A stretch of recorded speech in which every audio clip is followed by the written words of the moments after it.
that everyone understands English. Iedereen begrijpt Engels. Nee. Dus ik ga u dat boek geven. Ik heb een kopij voor u meegebracht in Nederland.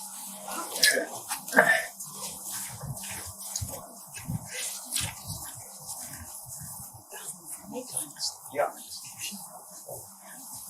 So I will read from the Bhagavad Gita. The Bhagavad Gita is a part of the Mahabharata. Someone has heard here from Mahabharata. Does someone know what in the name of India, in India, how do the Indians call India? Bharat. Bharat, yeah. And the Mahabharata is the history of India. Maha means great, great India. Mahabharata. Why is it called Mahabharata? Why the name Bharat? Someone knows? Famous king? Yes. It's the Bharat was a great king. And he was ruling, it is said, all over the world. Bharat was a great king. And the Mahabharata is about the story of India, but the story is not so peaceful. There will be the ruling family are the Kurus.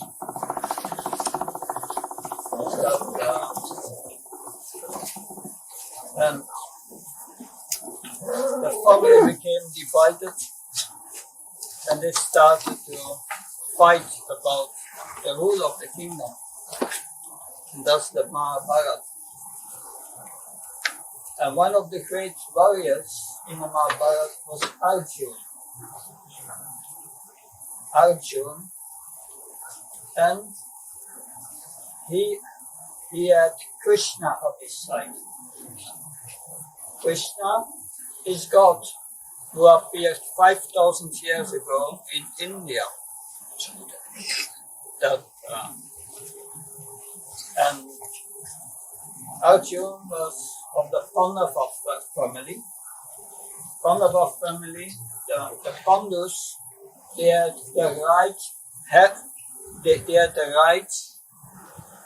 legal right as heritage to get the kingdom and rule.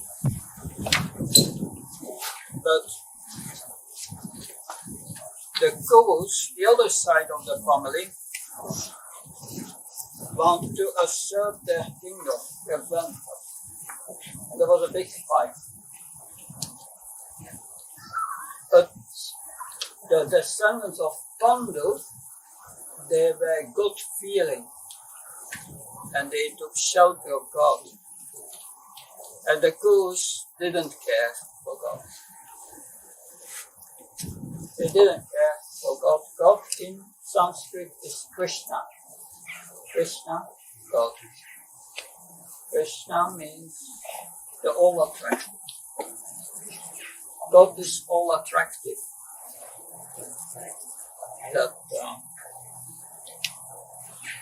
So, and before the battlefield, Arjuna felt depressed.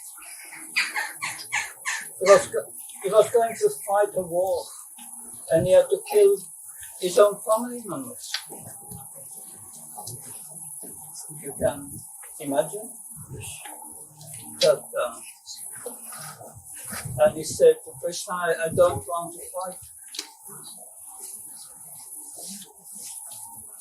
But then Krishna started to give him spiritual instructions just before the battle. They had a 1 hour talk. And this 1 hour talk is in the Mahabharata. And this 1 hour talk between Krishna and Arjuna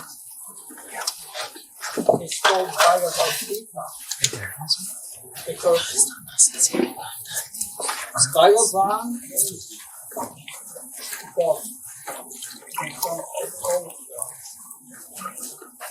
Bhagavan is the one who is the source of everything and who possesses everything.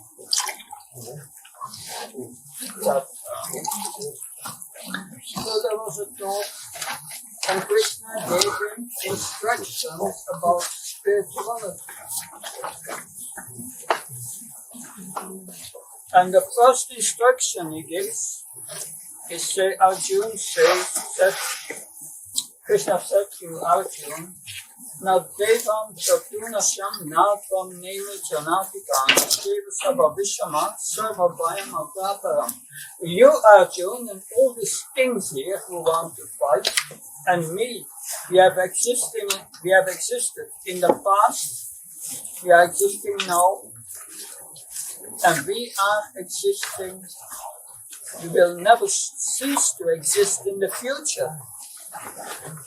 Krishna tells Arjuna, you are eternal.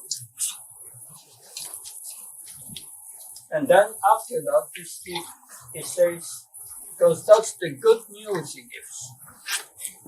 Is that not good news to know that we are eternal? That's very good.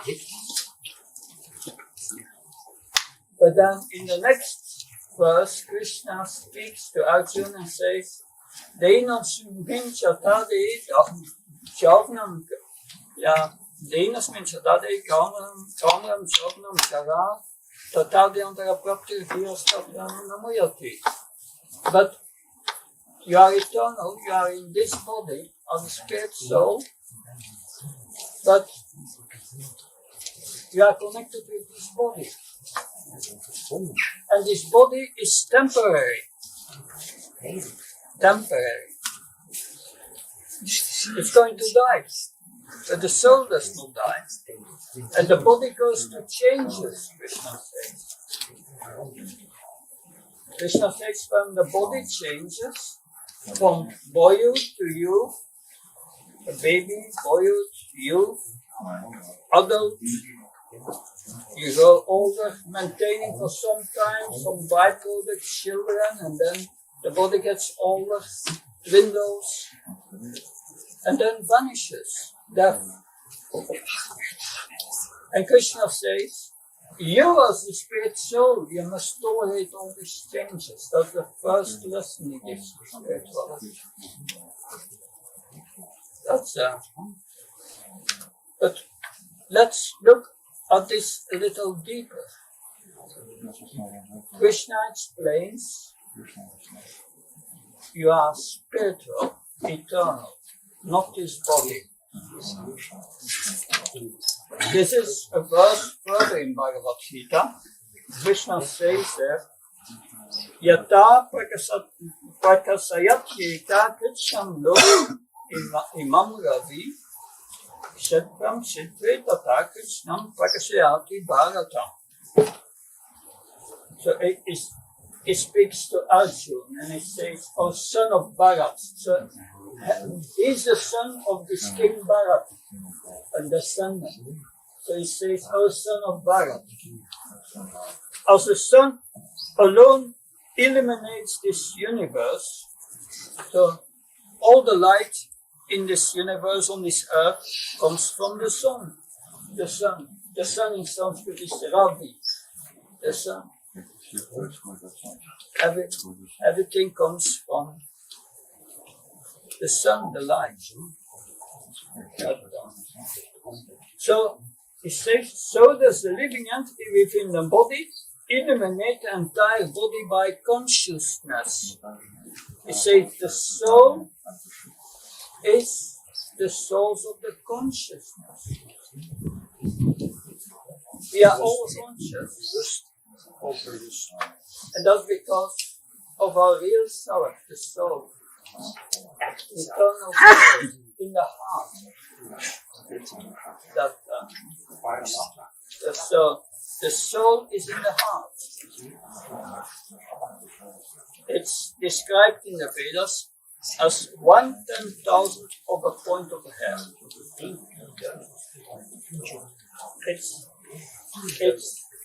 It is antimatter. You cannot see it with a microscope.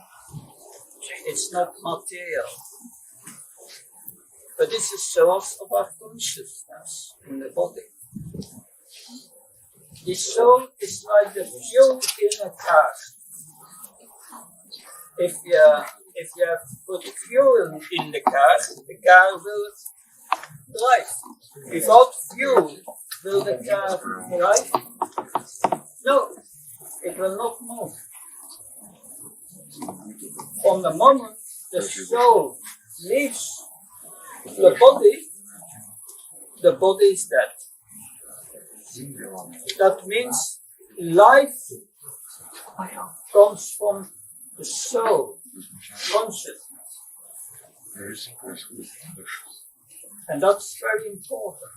We are his consciousness, his soul, not the body. But everyone in our modern society gives importance in all levels of education. They give importance to the body, but not to the soul. And that leads to various problems, serious problems.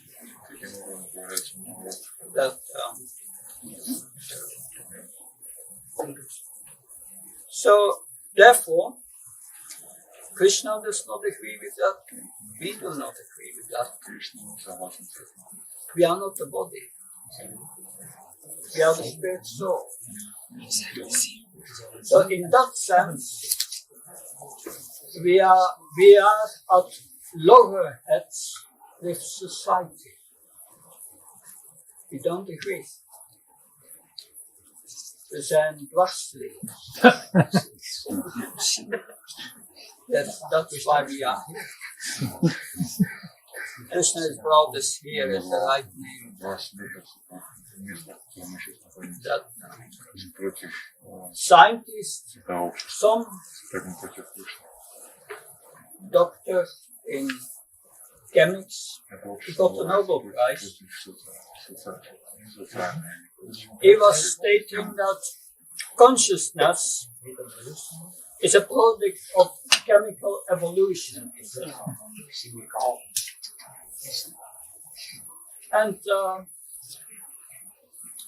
one of our devotees, who has also a PhD in chemics, he went to this Nobel Prize winner and said, if we give you some chemicals, can you produce life? Can you produce consciousness? And he said, that I cannot do. So why speculating about all these things? If you cannot prove it, what's the cause of consciousness? And Krishna says our consciousness is eternal. If someone dies, means that the soul leaves the body with the last breath. It leaves the body. And Krishna explains these signs in Bhagavad Gita, how it leaves. And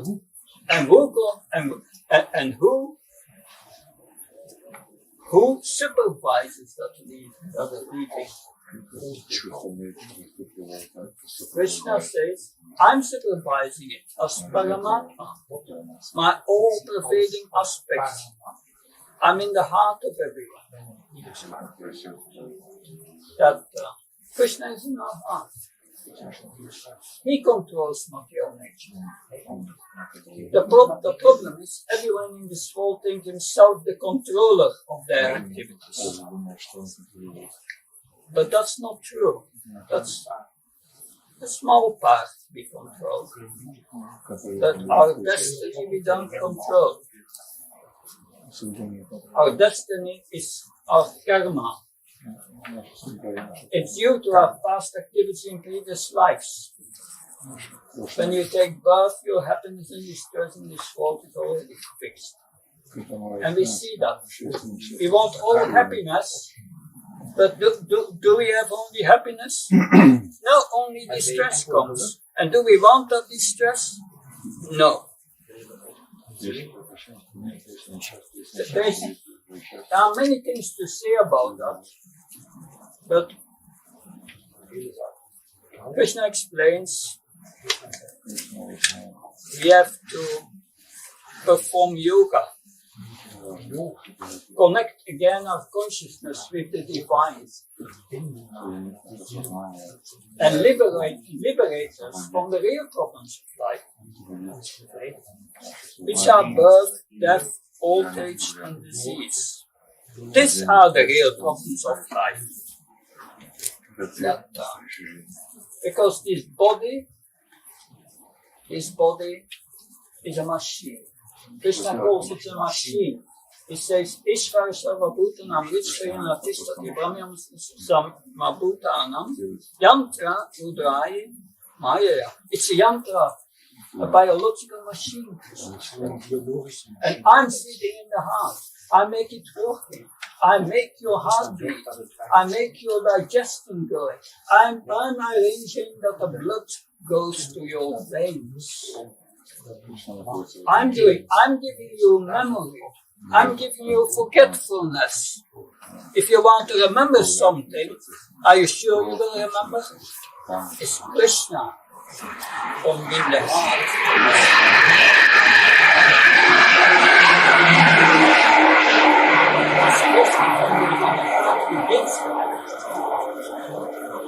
So,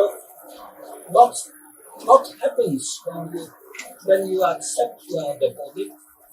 Okay, I'm the body. And I think things are mine for my enjoyment. What right do you have to say this is mine and this is for my enjoyment? Was it there before your birth? Will it be there after your death? Did you create it? Is it yours? No, not at all. That's an illusion. And that I'm the enjoyer. Life is meant for enjoyment, but enjoyment of the soul, not of the body. And that's a misconception.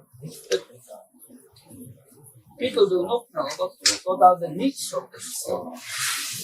And what's the activity of the soul? The activity of the soul is that we are desiring.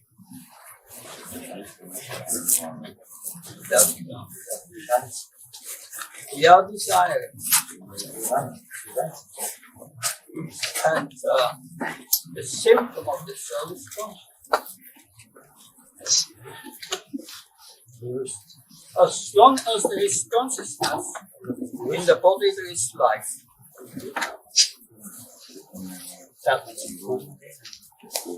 About 30 years ago, I was working here in Ghent in a hospital, geriatric department. And there were 180 who were living there. People 80 years old, 90 years old.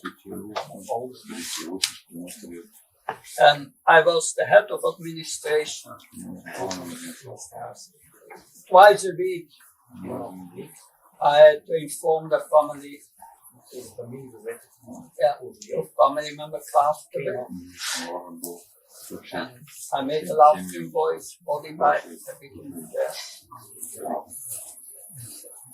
But once I was there, when someone died. And I was there at that moment. And there was also the daughter. And I could see in the eyes of the person, after the last breath came,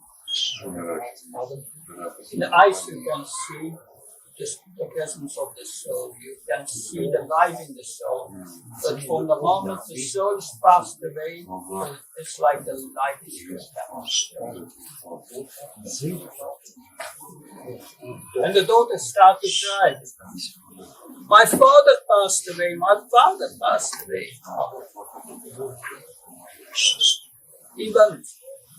But where did he go? The body is still. So what's left? What is left? What's gone? Is the consciousness.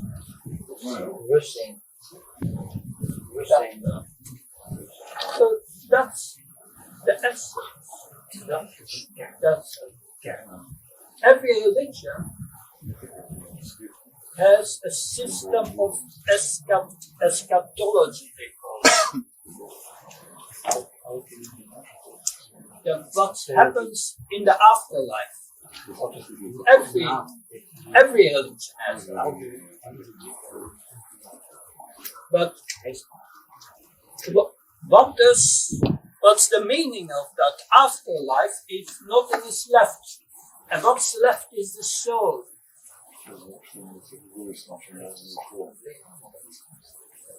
If we think we are the body, we think this is mine and for my enjoyment. I'm born in this country and that is my country. And I will fight for it. And in another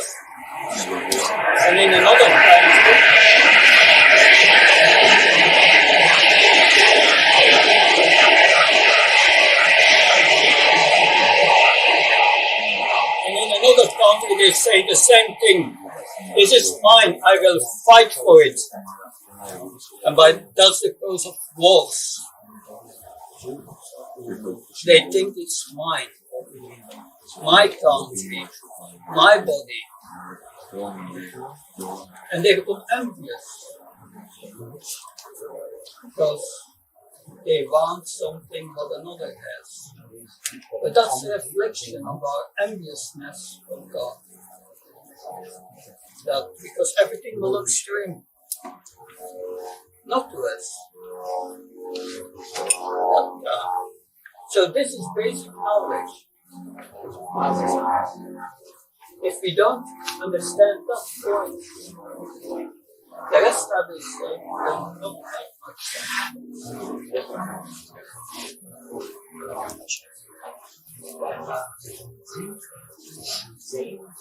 But then still you have to explain the source of consciousness.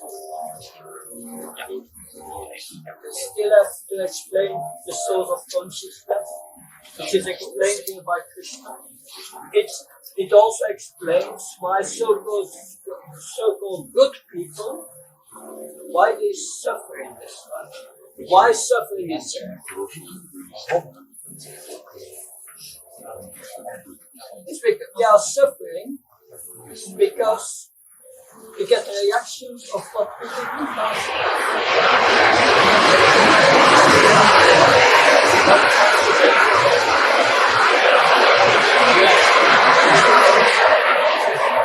You was paid to someone else, you will get it back.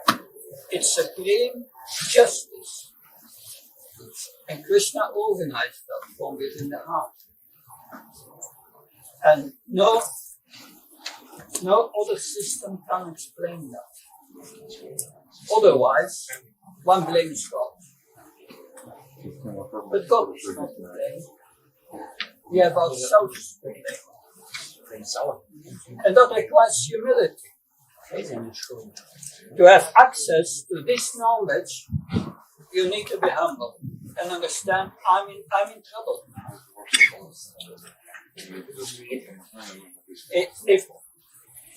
If that is, otherwise, Krishna says, I will not give you this knowledge. You can read this knowledge. But if you don't accept that there is a God, if we don't accept that we are in trouble, then you never will understand anything. Krishna explains that.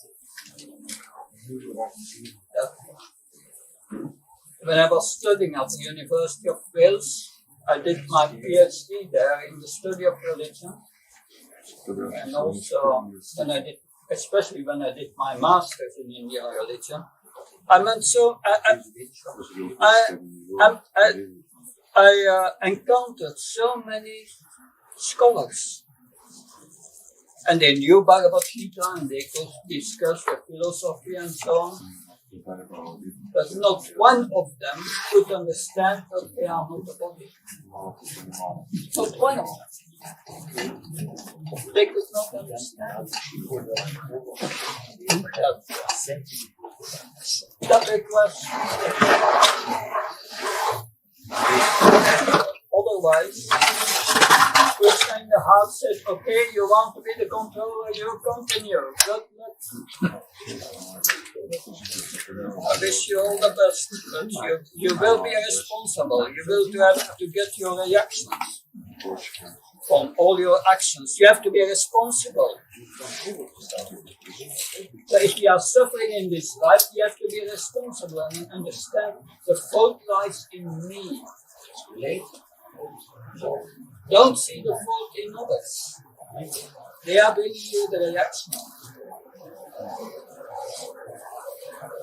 Jesus Christ says the same thing. His teachings are also there, but the deep explanation is in the book.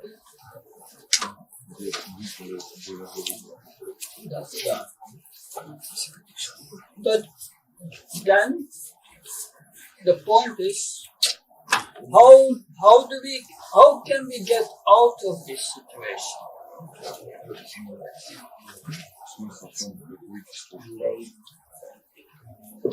Then we must understand what are the needs of the soul. What is our real identity of the soul? It's not just sufficient to understand I'm a spirit soul, I'm not his body. But what is a spirit soul? Krishna explains in 15:7, Jiva Bhuta Sanatana. The Jiva, the soul, Krishna says, is a part of me, a part and parcel of me. And it's Sanatan. It's eternal. Eternal. We are an eternal part of God. So, in quality, we are the same, but not as one. It's like if limited qualities. And God has his qualities in an unlimited way. It's like you put a drop of the seawater under the microscope, you analyze it, you will find in the drop of water there is some salt. So then you can understand what quantity of salt there must be in the ocean. So by examining ourselves, we can understand something about that. Yeah. So we are a part of it. And we are all a unique part of it. And Krishna wants us back to him, back to the eternal sphere. This material world is not a place for gentle. Look at this body, this yantra, and this body is given to you according to your past karma to give you pain. It's a machine to give you pain. If you don't believe it, if you don't believe it, that this body is a machine to give you pain.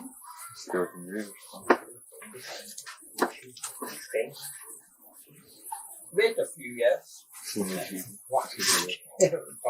You can or you can ask the elderly people what they feel.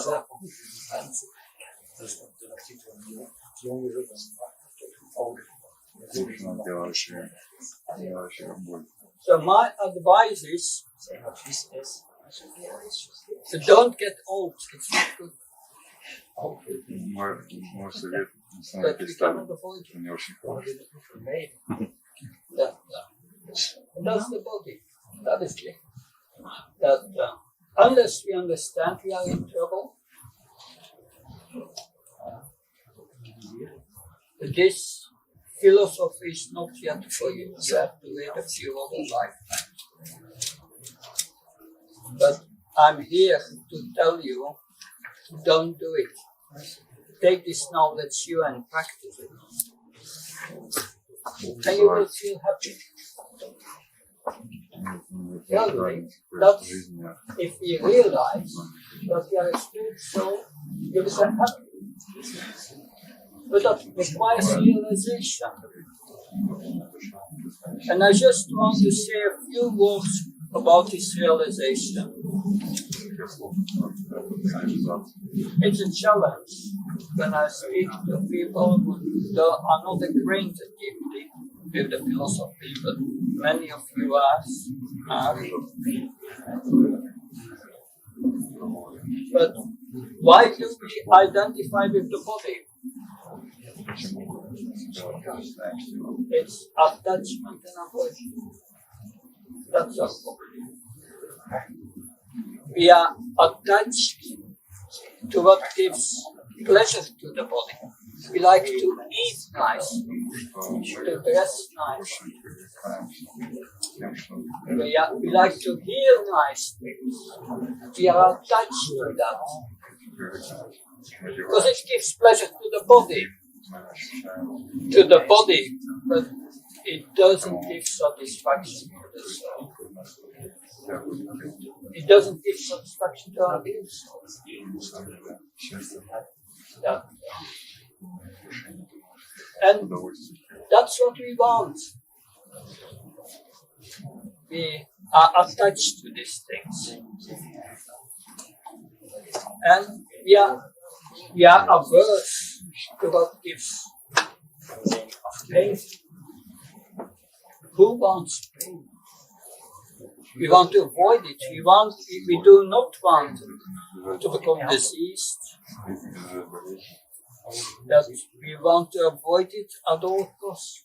This pain and these negative emotions.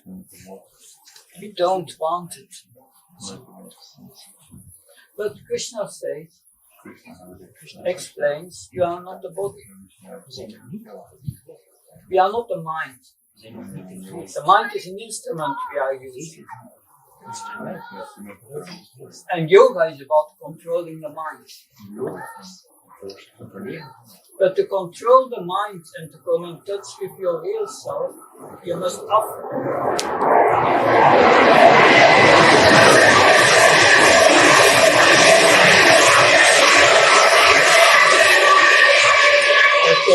to control the mind and to become in touch with your real self, you must give up this attachment and aversion. And this attachment and aversion is born of material desires. The desire to get happiness in this world for this body. But suppose you are successful in your endeavor. Your life is rose and Charanamrita, all good. You pass all your exams at university. You get a first class job. You get a wife or a husband who fulfills all desires, all your desires. You have first-class children, and all these children do what you say, and you have a successful career. Everyone is praising you. Oh, that you are the best. And children marry, and very nice grandchildren. And what happens then? The body dies. It's all for nothing. First of all, it's all for nothing. The body dies. In your previous life, suppose I show a picture, I have the power to show to Personatma a picture of his previous life. And in previous life he was a woman. And he had 5 daughters and 2 sons. And I show him the picture. What do you think of it?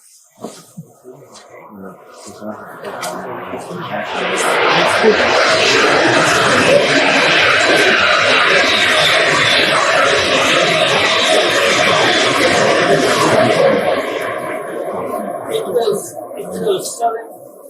He doesn't know. But in his previous life, he was very much attached to his family. Especially to his daughters. But that's forgotten. Because we change bodies, you get another body. And you forget about the previous body. But the spirit soul, Krishna explains, in its original state has its own thinking, feeling, and willing.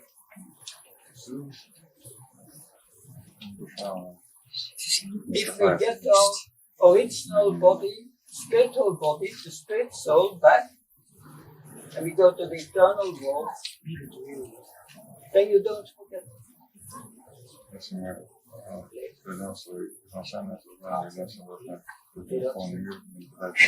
So we went to millions of lives. And do we care about our previous lives and all the families and the relations that we have? No. So the point is, spiritual life means starting to see the soul in everyone, and not the body.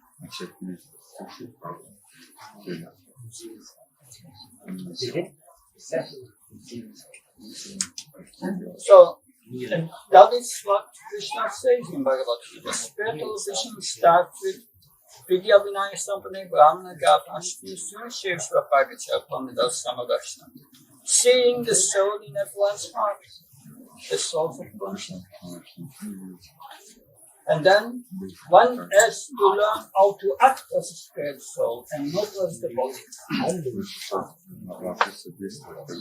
That is spiritual life, how to act as a spirit soul. But then you must know what are the needs of the spirit soul and what are the needs of the body. We know the needs of the body. Eating, sleeping, sex, and all these things. That this is the body. But what are the needs of the soul? What do we all want in life? We want to love and be loved. That's what we want. But that cannot be attained by trying to exploit other bodies or to exploit the soul. Love means giving. Only give without asking something in return. That's pure love. And that's what Krishna explains. You need to act out of love. You need to see the spirit soul, not the body. The body will die. So Krishna said, you are a military man, Arjuna. You must fight. That is your duty. It's like a police officer. If a police officer sees someone is burglaring and trying to break in a house, and the police officer says, no, I don't want to see it. Because if I'm going to arrest him, he's going to get a criminal record, he will not get a job anymore, his mother will be very distressed. I'm not going to do it. Is that a good police officer? You think? No, he has to do his duty. He has to arrest the body. And there, at the war in the Mahabharata, on the other side, they were all criminals. They tried to rape their wives. They were gambling. They were cheating in so many ways. Murdering. They were criminals. But Krishna said, you must do your duty as a warrior. You have to fight in the war and kill them.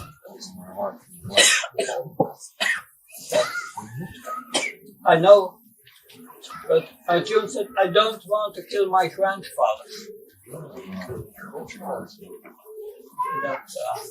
Because of attachment.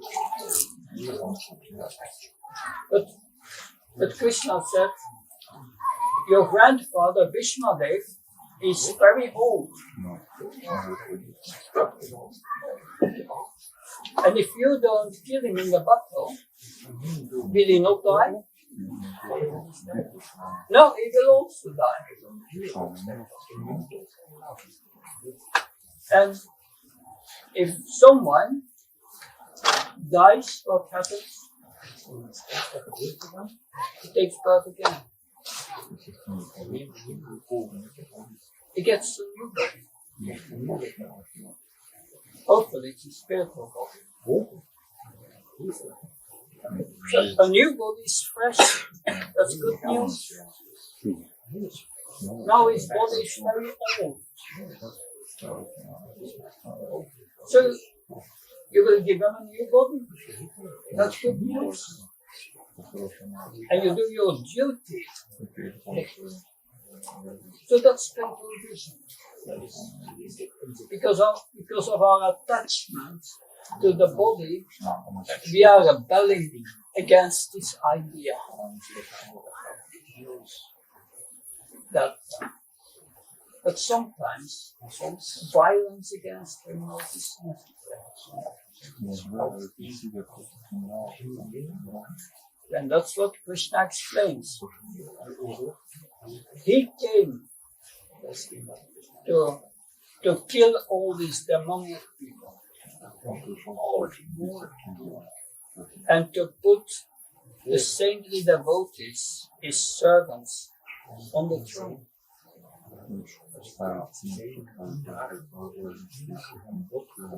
Because the duty of a Vedic king was to teach this knowledge.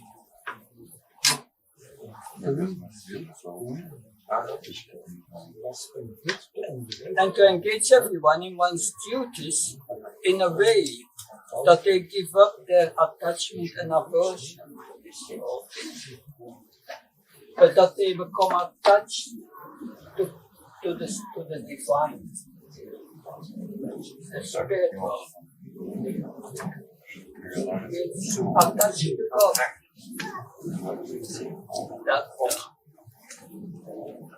And that attachment, creating that attachment is yoga. So we have to learn what's good and bad for the soul. Bad is this attachment and aversion to this world. But we must transform it in attachment and aversion, attachment to God and aversion to what is diminishing our consciousness. The fact that we identify with this body is bodily consciousness, but we have to go to spiritual consciousness. And to develop the spiritual consciousness, we must connect ourselves to what is divine, to what is spiritual.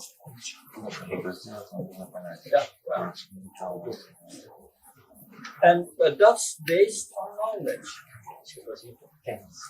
That first, Krishna God is the source of everything. That's one definition of God in theology, the source of everything. And the second point is the controller. Finally, he controls our destiny.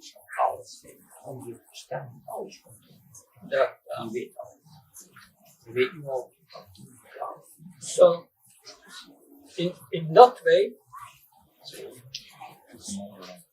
if it's the source of everything, then everything what is created must come from him. The cause is always visible in the effect.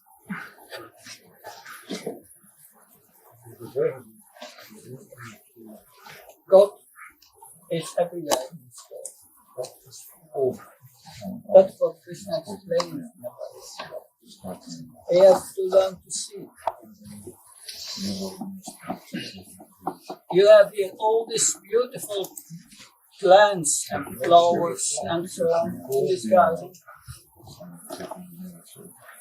Can someone create such a flower?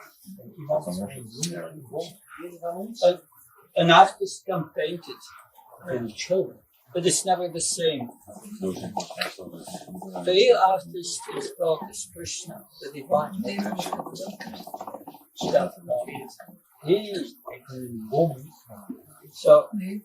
He creates everything. Krishna explains in the Bible that factually he's doing everything.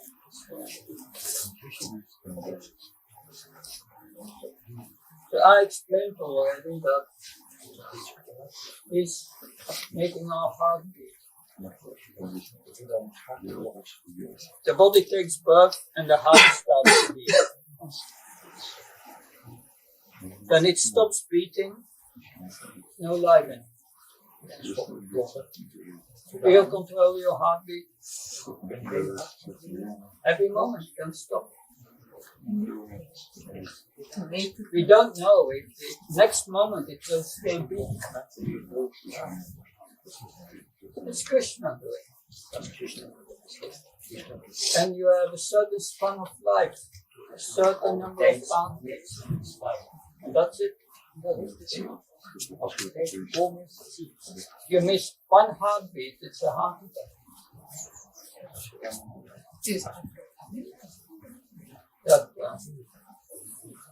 So yes. So we have to learn to see the divine in this world. That one, because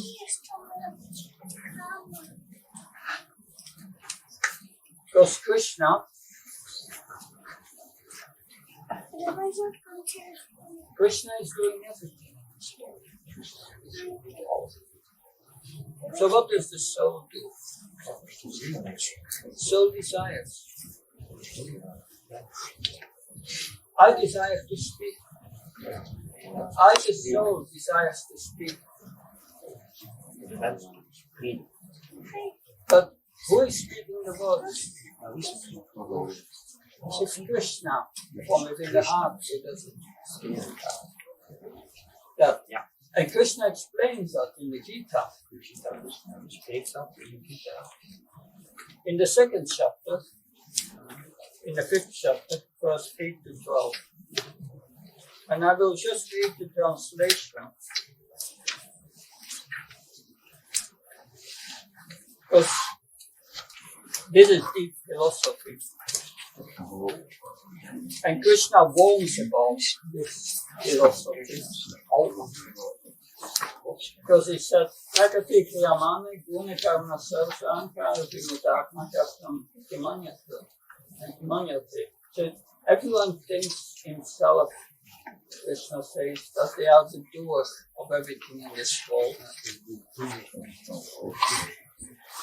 But they are Kimudas, super as, because it's me who does everything from within the heart. I control it. Krishna said, a person in the divine consciousness, this is one who is in spiritual consciousness. Although engaged in seeing, hearing, touching, smelling, eating, moving about, sleeping and breathing, always knows within himself that he actually does nothing at all. Because while speaking, evacuating, receiving, or opening or closing his eyes, he always knows that only the material senses are engaged with their objects, and that he is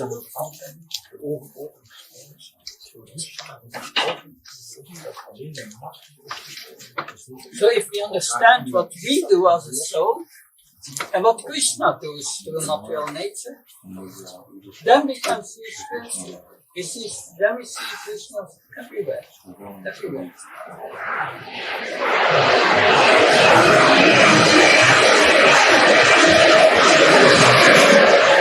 But why can't we accept this in our heart? Because of our attachment and aversion to these very, very temporary things in this world. We have to become attached to the eternal. That's why all these relationships here will end. All these bodies will rot soon, but the soul is still there. But Krishna says you should, as a spirit soul, develop our relationship with God.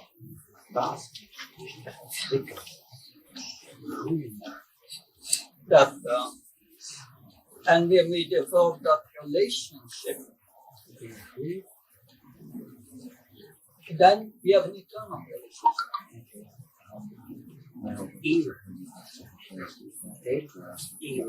We can come in contact with the spirit soul in the heart, with Krishna in the heart. That is the purpose of yoga, Krishna says in the Bhagavad Gita. Says, Shitatmana Prasantasma Paramatma Samaita. When the mind is peaceful, then one can come in contact with God within the heart.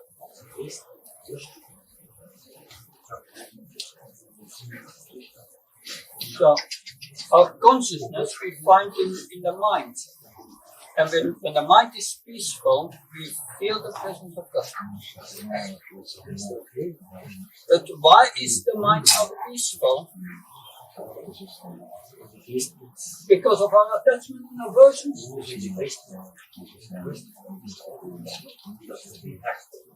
Like one of the methods of yoga, there are many methods, but one of the main methods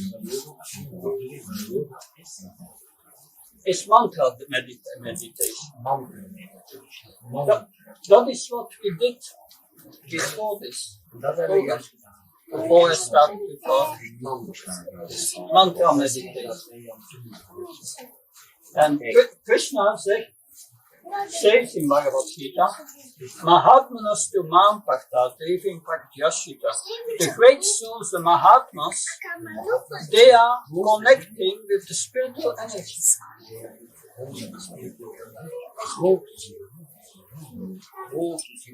And how do they connect with the spiritual energy? Krishna says, Satatam Kyatayantamam Yatanta Shaditatatvam. These great souls with great determination, they do kirtan, they chant my holy names.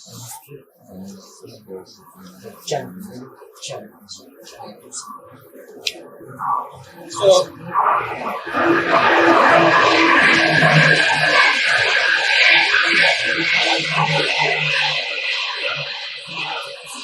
Krishna explains also in the Gita that I am japa, the chanting of the holy names in the Buddha.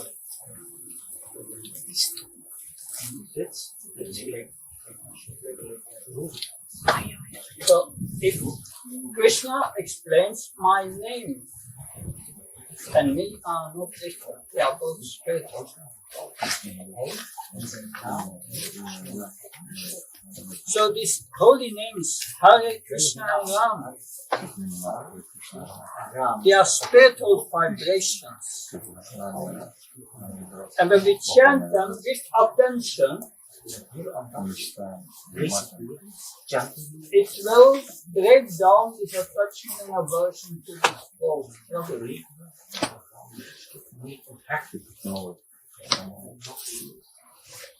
But you must become absorbed in it.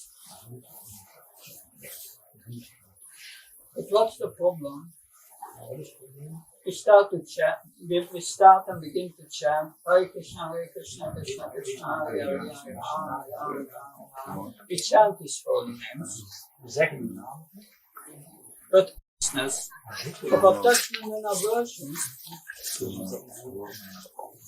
our mind will say, no, I have something more important. You know about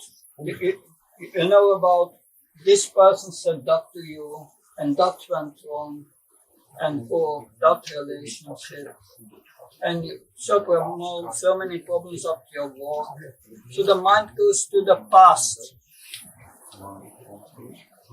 Or the mind says, this chanting, okay, but you have to do so many things for your work and your planning, and and think out. You have to solve that problem and this, and the mind goes to the future. But spiritual life means being in the present. Being in the present. It's because this attachment and aversion that we go to the past, we lament, or we make plans to the future. But spiritual life, yoga begins with to be in the present with your consciousness.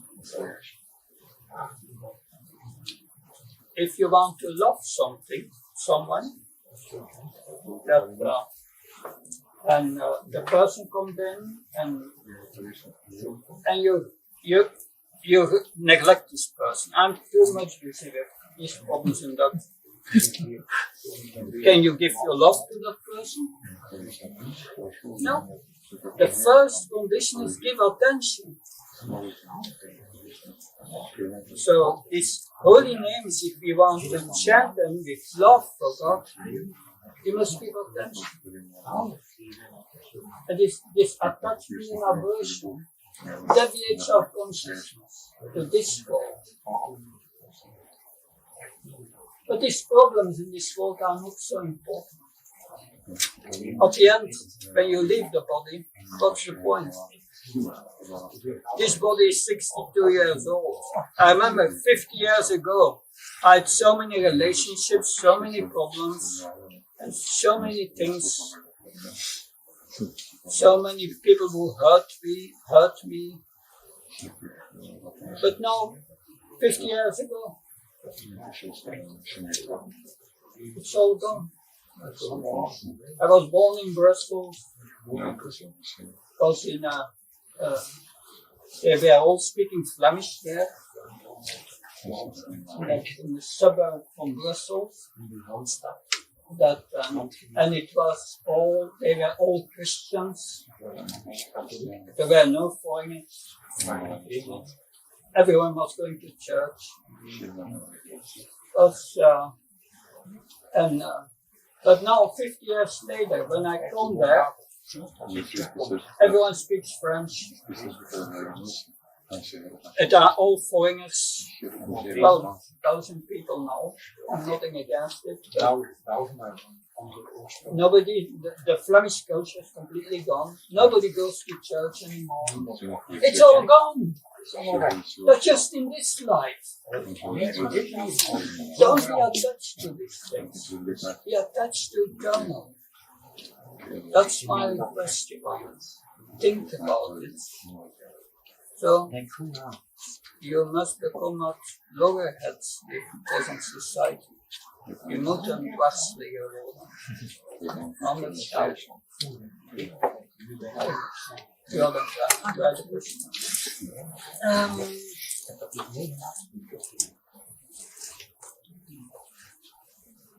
You see, Krishna doesn't want us to be attached to the body. That's not true. It's not true. Krishna does not want us. Krishna Not to be attached to the body. Krishna leaves that up to us. We have a free. Krishna leaves that up to us if we want to be attached to the body or not. Hij laat het aan ons over of dat we gehecht zijn of aversie. You say we shouldn't be attached to the body. If we want to be alive, if we want to be spirit alive, we have to be attached to the spirit. Do we need to have aversion to the body? No. No. We just have We need to to take care for the body. yeah, we have to take care of the body because we should understand this body is a gift of Krishna. It is his energy and it gives me this body, and his body is very valuable. It has, his body has gives us the opportunity with a higher intelligence. We have our friend there, he's lying there. He has also the philosophy, but it's not going to benefit him. He doesn't have a higher consciousness because his consciousness is reduced because of his activities in his past lives. He did stupid things in his past life. He was eating meat and so on, and he was living like the dogs live, only for sex and these things, what dogs do. Therefore, he has become a dog. And don't become a dog in your next life. This life is very important. You can use it for self-realization, realizing that you are a spirit soul. But you need your body. Yeah, but you need your body for that, but you need to use your body in the service of God. That's it. Whatever conception you have of God, because some have an impersonal conception, some have, the yogis have a paramatma conception, and the highest conception is God is a person. You are a person. Why should God not be a person? He controls him. But it's not a person like us. It's a construction. It's not a person like us. I think it's a construction we made for recognize ourselves. But I prefer the image of searching for the godliness. God is in you. God is in every atom. But not only searching for reach something outside of ourselves. You have to realize that God is not only in your heart, He's in every atom. And that's a higher vision. Seeing God inside, but also outside. You have to be stable, it's wood. Why does it wood grow? Because of a tree. In the tree is a soul. So matter comes from spirit, not the other way. And this structure, this wood, had a certain structure, and certain color, certain warmth, and that Krishna is in the atom and makes that structure. He's doing that right now. Otherwise, it would not be there. That's a wonder of God's creation. He's everywhere. It's just that you see it. Please understand. Try to see him. He's there everywhere. But if you think in your consciousness is impersonal or it is created by the mind, we should say, okay, you can believe like that. It's not going to give you knowledge. Like I said, there must be humble. Humility is the key to spiritual life. That's very important. But what is more important? This is all philosophy. Huh? But you have to practice. But do you think it's a lack of humility? Do you think my vision is a lack of humility? Well, most people in this world, if they are not Krishna conscious, because they are arrogant, they think I'm going to find myself, my way to the absolute truth, and I will be able to control it. Krishna says, no, it's only by revelation to the heart, and that's the way for revelation. Yes, everyone is arrogant, including me. That's why I'm here. That's why I got this body. That's why I'm a stupid guy. But I know it that I'm a stupid guy. And I try to do something about it. You're confusing me.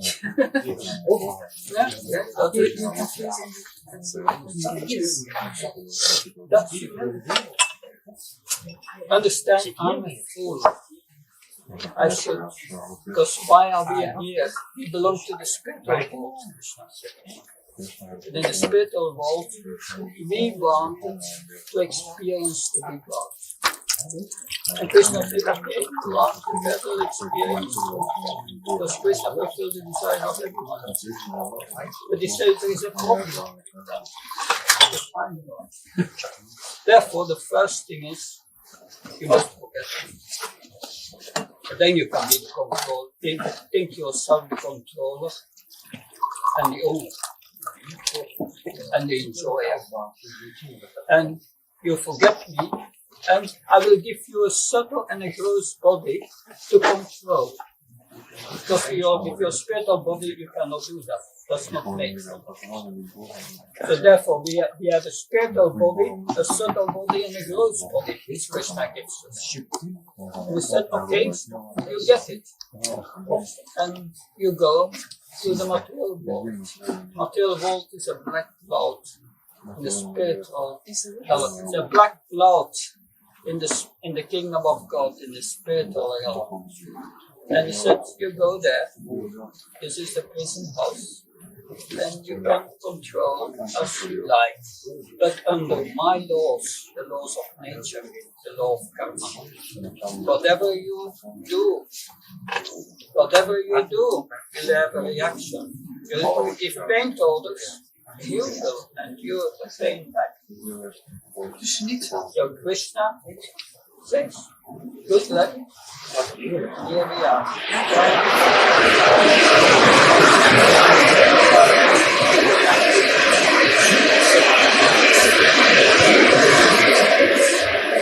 Krishna says, we get a reaction of our own activities. But what I wanted to say is, this philosophy, if we practice it, yes, then it will have the effect on you become happy. You become less attached to things. And you become a very, very gentle person. You do not try to exploit others. You become a well-wisher of others. You lose all envy. That's spiritual practice. And that's our original practice. And then you become happy. And that's an experience. I'm not saying about philosophy. It's full of philosophy. It's an experience. Therefore, you need someone who has done that. An expert. That's called spiritual master. And you must learn what spiritual master is. How he is advanced. What qualities must you have? It's a whole education. It's not something we tell it in one lecture. I studied the scriptures 5 years, and then after 5 years I started to understand what it was about. But before I didn't, it was all on the surface. We have since millions of years, birth after birth after birth after birth, trying to do the same nonsense in this world, trying to explore it and to get happy and not relationships and this and that and all. And but then you come out of it, you become Krishna conscious, even a little Krishna conscious. And it's such a relief. I remember when I got out of family life, I became a monk. The first months I was such a liberation. That liberation of consciousness. Even in this world, you can reach perfection even in the perfection. It takes a while. I'm 30 years in the process and start beginning. I'm 30 years in the process of becoming, elevating and purifying myself. It starts to go better. I give you an example. 30 years ago, someone would tell me, would come to me and say something which hurts me. 30 years ago, I would feel hurt for months sometimes. But now, if that happens, someone comes to me and hurts me, I will also be hurt 5 seconds. And no effect. Can you now be grateful? Can you now be grateful for the reaction you got? Even if it hurts you? Yes. And I'm not going to blame the person. I see this person as my well-wisher. It's ordered by Krishna to bring me the reaction, and I say, thank you. You're grateful for the listen. Thank you, Krishna.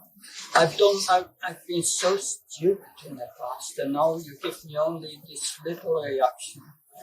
And I'm so grateful. And if we come to that point, Krishna says in the Bhagavad Gita, Yaminam Yadatantrite, then you are ready to go back to the spirit.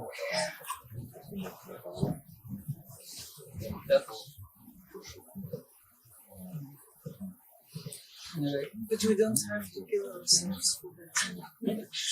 We don't have to kill ourselves for that.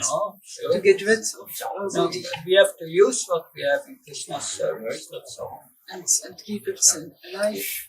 You get as long as possible. You get capabilities in your life. Capabilities. You are good you have talents, good in so many things. Krishna says in Bhagavad Gita, I'm the talent, I give it as a gift from Krishna. So out of gratitude, we give it back. And we use it in His service. Therefore we worship Krishna, we worship God. That in so many ways. But all these methods we use, they are also explained in the scriptures. But the best method to begin with is the chanting of His holy names. Chanting of His holy names brings you into direct contact with Krishna. It's direct contact. then you feel that pleasure. When we chanted the holy names, sometimes we feel ecstasy, we feel happy, not convinced by the potency of these holy names. But we have to give up our offensive mentality. We have to respect it. Respect means that things belong to him. When I was a Christian, I don't know if Christians still do that.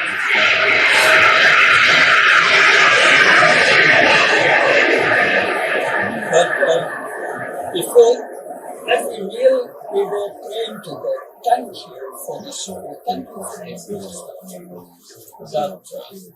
That is a sign that you respect. It comes from God. It gives. So that respect should be there. Respect for this holy name also. Respect for what Krishna says in Bhagavad Gita. If you don't accept it and don't believe it, Krishna says, okay, fine. Take that. You continue like that with your action. But if you practice that, you become happy. And that's what we want. Then, when the heart is pure, then we start to love God. And not only God, but everyone. Everyone, even the greatest sinner, we love. That's love of God. And that's the purpose of our life. That's the purpose of every bona fide religion.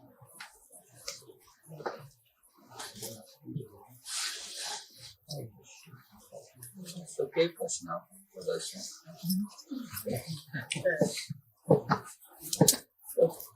Anyway, yeah. I have also a question. Yeah. When you meet people, then you realize that there are so many religions in the world, and some people sometimes say, "Oh, your religion it's not the good one. You should take another one or this and this." And then my answer is always, I think, if the intentions of your heart are good, if you want to do it, then it's okay. So, because what can you give as answer? But my question is, how does it come? Where did it start that so many kinds of religions came in the world? Yeah. Because I think always there is only one religion. Control. There is one religion, and that is loving each other. That is the true religion. So why all these differences? Why say this is not good, this is good, this? Why not one religion or one kind of belief? There's a divine and there is love between the people and there is love to the divine. So why make it so complex if it's so simple? Maybe strange saying, but that's how I feel about it. The first thing you said, if you are sincere in heart, then Krishna reciprocates. And according to the condition of your heart, he brings you in contact with a certain religion, according to a certain desire you have an expectation. And that's explained by Lord Krishna in a whole chapter, how that happens, chapter 17, forms of religion. But the real religion is scientific. We are a spiritual matters body. And we are a servant and part of God. And we want to love God. If you have that understanding, Krishna will lead you from within the heart to the right religion, to the highest one. And that is what Krishna does. So that point is, I was wondering, when I came to this Krishna conscious movement and I was reading that Bhagavad Gita, there are so many religions, and they say Krishna is blue cowboy, all these religions, why does nobody has the realization there that God is Krishna, a blue collar boy? But then I understood. Krishna in 7.2 Bhagavad Gita says, among many thousands who are perfect in the knowledge of liberation, or many thousands of them, one wants to know me. And of many millions who wants to know me, one becomes a devotee. That means, out of many thousands who wants liberation, but to get liberation you need knowledge of liberation. You have to know first thing that you are not a body, and a part of God, that you are spiritual. If that knowledge is not there in that religion, it will not lead you to perfection. It can elevate your consciousness to a certain time, but you will never get spiritual realization. So the first thing is to get liberation. Where is that knowledge to get liberation? And some have that knowledge, they are called jnanis, Krishna says. But the jnanis, they strive by study of Vedanta, by knowledge, to understand what's matter and what's not matter. And finally they realize, I'm not this body, I'm spiritual. But and they get liberation from the material condition. But they are not getting spiritual emancipation, because they have realized, I'm not this body, but they don't know who I am. I'm a part and parcel of God. And these are jnanis. And Krishna respects them also in Bhagavad Gita. He could have he speaks about jnanis, about yogis, different kinds of spiritualists. But they don't lead to the perfection. At the end he says, give them up. But he speaks to them to encourage them on their level also to make sense. But where is the knowledge in Christianity? Where is the knowledge in Islam? Where is the knowledge in Buddhism about liberation? Buddhism may have that in Christianity, don't find it. But still, that does not mean that some of them are getting the highest thing. Francis from Assisi understood. He became humble, and he saw God everywhere in the morning. Everyone was his sister and brother. And his heart became filled. And when Srila Prabhupada came in Australia, there he was aghast by the Franciscan monks, and he told them, you are also devoted ones. That they are vegetarian, and they are worshipping God with the rightness. So we cannot say this religion is in that mode or that mode. Some Krishna, if our intention in the heart is right, Krishna will bring us to the right spiritual master, to the right knowledge. So I'm speaking here, I'm an nonsense, but Krishna brings people here, they are all here to listen to me. And why are you all here? It's because Krishna, from within the heart, brought you here to listen. And then after listening, like Krishna says to Arjuna at the end, I told you all the knowledge, now do what you want. So that's the point.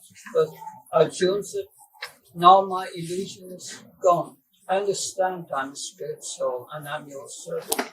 Therefore, you are involved in me. And I will fight because you are fighting. I'm only inside.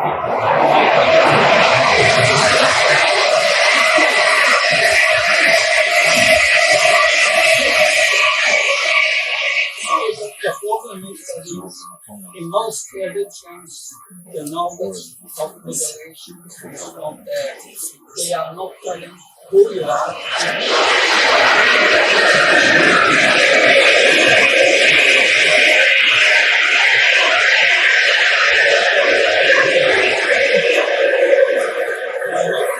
Who you are, and how the soul is about to go, and that you have to serve God.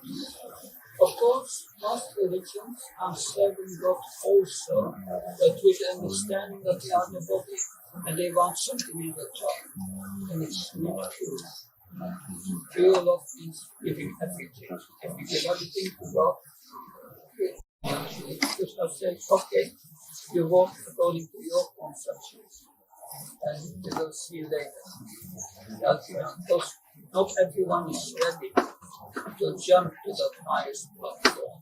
And Krishna knows that, and he gives everyone a chance. He speaks on so many levels. Talking too much. Yeah. So, thank you very much. I propose we close here, and we have some spiritual food now that we have prepared.